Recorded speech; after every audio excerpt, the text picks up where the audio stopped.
Huu ni uwanja ambao hakuna kisichowezekana. Uwanja ambao Simba wanabadilisha yasiyowezekana yakawezekana, yasiyotarajiwa yakatarajiwa, yasiyotabirika yakatabirika. Tarehe 9 si ya kukosa mwana Simba.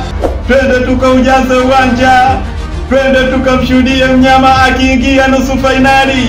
Naam, karibu kwenye habari zangu za mchongo. Ni mimi Kasongo.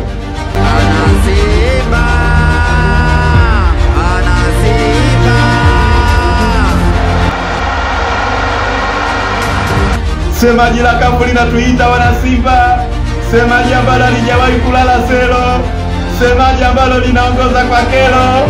Achana na huyo mama Velo.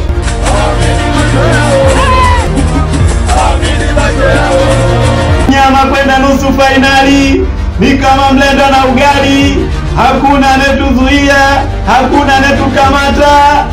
Hayo mambo ya kukamatwa tumuulize mama wa Tabata.